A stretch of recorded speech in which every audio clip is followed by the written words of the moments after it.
Il y a 2 semaines, une nouvelle prof de maths est arrivée au collège, Madame Pythagore. Forcément, les élèves ont un avis sur elle. Kamel, qui est premier en maths, l'adore.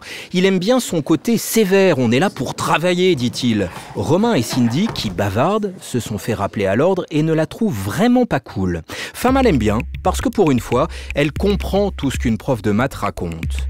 Autrement dit, les élèves ont chacun un regard subjectif sur Madame Pythagore. Leur jugement dépend de leur personnalité, de ce qu'ils attendent d'une prof, du rapport qu'ils ont avec les maths, etc. Aucun d'eux n'est objectif. Et les journalistes, est-ce qu'ils peuvent être objectifs ?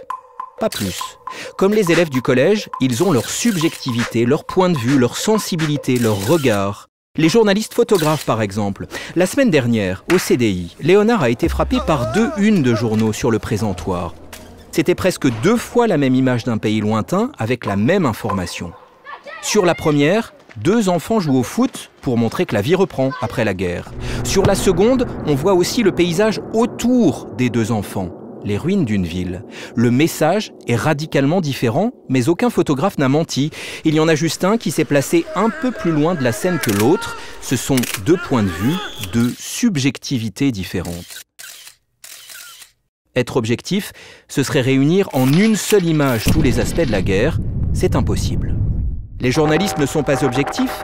En revanche, ils doivent être honnêtes, respecter les faits essentiels qu'ils connaissent, ne pas les déformer. L'équipe de Troupomé a perdu 3-0 en Coupe de France de foot face au Sporting Club Gros Balèze. On peut dire qu'ils n'ont pas eu de chance, qu'ils ont bien joué quand même, que l'arbitre a oublié un penalty, mais le fait essentiel, c'est qu'ils ont perdu 3-0.